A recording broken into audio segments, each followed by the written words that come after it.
ہمارے چینل کو سبسکرائب کریں، ساتھ ہی بیل آئیکن کو کلک کریں ہر آنے والا بیان سب سے پہلے سننے کے لیے۔ بیان آپ فیس بک پر سن رہے ہیں تو پیج کو فالو ضرور کریں، شکریہ۔ وہ جوان جو ہی پروان چڑھا ان فوان شباب آیا تو اس کی پیشانی سجدے کے تقدس سے مالا مال ہو گئی، اس کی آنکھوں میں حیا اور شرم کے پہرے آ گئے، اس کے خیالوں میں پاکیزگی آ گئی، اس کی زندگی کے شب و روز نیکی کے ماحول میں بسر ہونے لگے، اس کی راتیں ذکر الہی میں، تلاوت کلام مجید میں اور دن یاد الہی میں روزے سے گزرنے لگے۔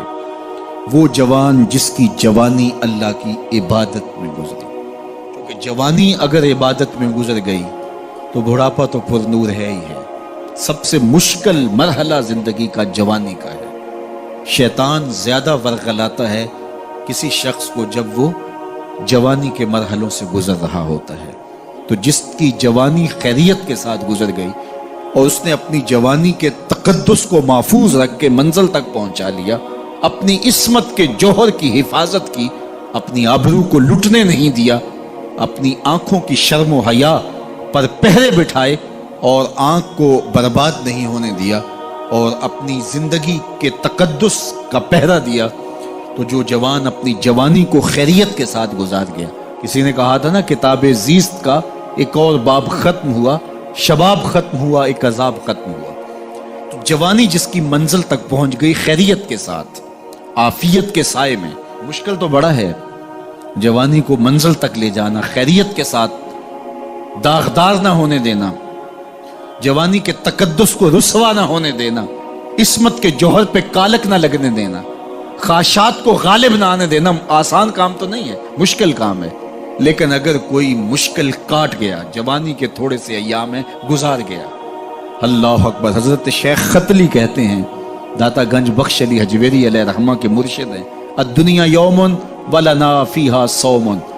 وہ کہتے ہیں دنیا ایک دن ہے، ہم روزہ رکھ کے گزار رہے ہیں۔ تو روزہ رکھ کے سارا دن گزر ہی جاتا ہے، دوپہر بھی آتی ہے گزر جاتی ہے، اور عصر کا وقت بھی آتا ہے گزر جاتا ہے، کھانے کا وقت بھی آتا ہے، چائے کا وقت بھی آتا ہے، سب کچھ ہوتا ہے لیکن گزر جاتا ہے، افطار تک بندہ پہنچ جاتا ہے۔ جس نے زندگی روزے کی طرح گزار دی، جس نے جوانی روزہ رکھ کے گزار دی، خواہشات کو بے قابو نہیں ہونے دیا، مشکل کام تھا لیکن اس نے مشکل کام کر دکھایا۔ اجر کتنا بڑا ہے، سنیے اللہ کے محبوب کی زبان سے سنیے۔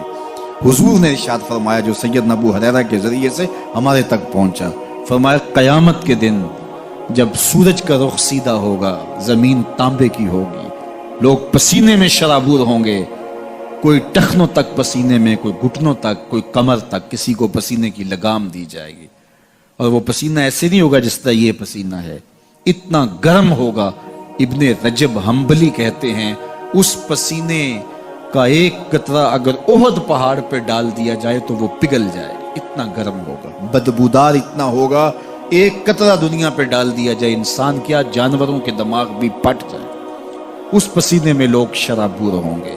لیکن جس نے اپنی جوانی کو عافیت سے گزارا ہوگا، کل قیامت کے دن جب کوئی سایہ نہیں ہوگا، اللہ اس جوان پر اپنے عرش کا ٹھنڈا سایہ عطا فرمائے۔ وہ شخص جس کو کسی عورت نے دعوت گناہ دی اور وہ صاحب منصب تھی، صاحب جمال تھی، اور اس نے یہ کہہ کے یہ خواہش، یہ آرزو مسترد کر دی، انی خاف اللہ۔ اسی طرح کوئی عورت ہے تو اس نے اپنے تقدس کی حفاظت کی، اپنی آبرو پہ پہرا دیا اور کسی پیشکش کو ٹھکرا دیا، تو فرمایا قیامت کے دن جب کوئی سایہ نہیں ہوگا، اللہ اسے بھی اپنے عرش کا ٹھنڈا سایہ دے گا۔ کیسا سخت دن ہوگا، اور وہ کس اعزاز میں ہوگا، کس تکریم میں ہوگا۔ یہ تو 4 دن 10-20 سال ہیں، اور وہ 50,000 سال کا ایک دن۔ پھر اس کو اللہ کا شکر ادا کرنا ہوگا کہ اللہ تو نے کتنا کرم کیا میرے اوپر کہ میری جوانی خیریت اور عافیت سے گزری، اور آج اس کا تو کتنا بہتر صلہ مجھ کو دے دے۔ بیان اچھا لگا ہو تو لائک کریں، شیئر کریں اور چینل کو زیادہ سے زیادہ سبسکرائب کریں۔